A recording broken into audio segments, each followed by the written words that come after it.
What's up guys, how you doing? Welcome to another video. So today we've got a bit of a mini video. I thought I would talk to you a little bit more about editing photos. I had my video the other day where I talked about presets that I use in Lightroom, and I got asked quite a few questions around the section where I talked about dealing with noise and the preset that I had set up to deal with that.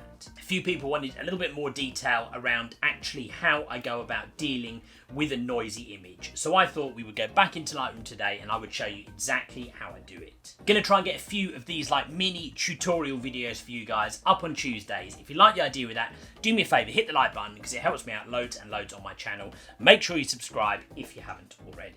No messing around, how do we deal with a noisy image? Now, the first thing to say is that dealing with noise is something that you need to plan ahead for. You need to start making sure you're thinking about that when you are shooting your photos. For example, the image that I'm going to show you today is taken with my 7D Mark II, and because of the lighting conditions there, I was needing to shoot at ISO 6400. Those of you guys familiar with the 7D Mark II will know that it doesn't do great at higher ISO numbers, but I knew I needed to do that. And the most important thing when you're dealing with a higher ISO is to make sure you expose your image correctly. There's a temptation there to think, well, I know my 7D Mark II struggles at 6400, so I'll shoot at 5000 or 4000. The problem is then your image becomes underexposed. And that actually makes the editing process harder when you're dealing with noise. You want to make sure your image is exposed correctly. Of course, you could start changing some of the other variables within that exposure triangle. You could reduce the shutter speed, for example, but with sports, you need to freeze the action, so that isn't ideal. But what you can do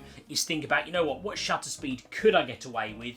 Maybe 1/800th instead of 1,000th of a second to bring that ISO down ever so slightly to give yourself a fighting chance. So with this image here, we ended up shooting it at ISO 6400. Let's go into Lightroom and I will show you exactly how I edited it. So here we are in Lightroom. Now let's just quickly show you in the EXIF data over here. You can see this was shot at ISO 6400. I had that at 1/800th of a second and f2.8. Now normally with sports I would try to shoot at 1,000th of a second. However, again, I was planning ahead with the ISO number. I knew that if I shot at 1,000th of a second and at f2.8, that was as low as I could go on the aperture, I would have to shoot at ISO 8000. I knew my 7D Mark II would struggle slightly with that, so I dropped that shutter speed to 1/800th. I felt like I could get away with that, and that meant I could keep the ISO at 6400 to give myself a fighting chance when it came to this editing process. So let's give it a go. Now you can see, because it's a correctly exposed image, it gives me that fighting chance in the first place. Now, a lot of noise you will see in darker areas. If we zoom in right here, you can see, for example here, you do see noise within the skin tone, but primarily it's in the darker area here on the jersey, or even more so in the shadow in the background. Now, one of the first things that people might think about here is, well, how's about the noise reduction tool in Lightroom down here? Now, yeah, great, you could use that and it would certainly get rid of the noise, but the problem is it does more damage to your image than it helps. If we zoom in again, and I'll show you what we mean, right? We could turn this all the way up, right? We could turn this all the way and we could make our image soft as you like. So look now, there is not any noise anywhere in this image. But the problem is, look what it's done to the quality. That looks like a cartoon, right? That's how bad that is. Look at the skin tones here. It's all blurry, it's all smooth, but it looks horrendous. So let's not do that at all. Let's bring that back to where they were, and let's start afresh from here. So the first thing I'm going to do before I worry about any kind of noise, I'm going to make sure the details within my image are correct. So I'm just going to reduce some of these highlights ever so slightly. I'm going to bring up some of these shadows a tiny bit. Just want to tweak the warmth of it a tiny bit, probably about there. And I definitely need the vibrance up in this image. A good bit more. It's going to tweak the clarity a tiny bit.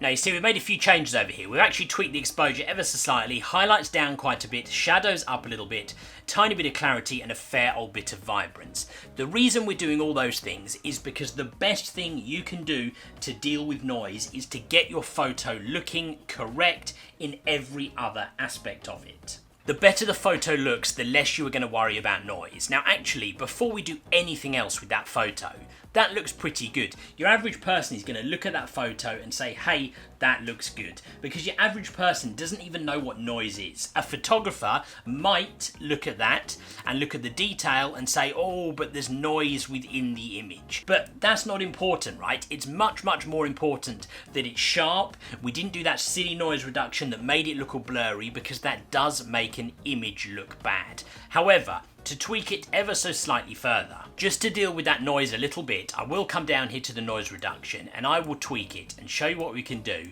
with just a tiny, tiny bit. If we go too high with this, it will affect the quality of the image. So you see, we've added just a tiny little bit.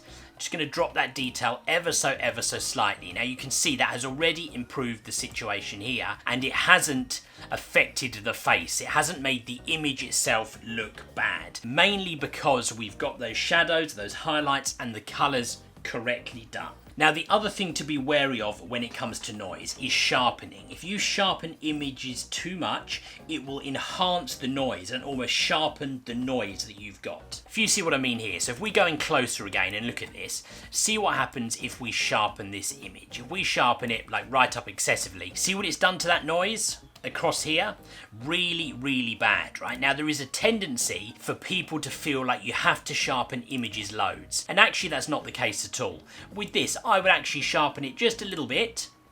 You can see it's enhanced the noise, but not enough that it really matters. And again, if we come out, in fact, actually I've slightly overdone that. Let's drop it ever so slightly. If we come out to there again, because the highlights are right, the shadows are right, the exposure is correct, tiny little bit of sharpening. You don't need to over sharpen your images.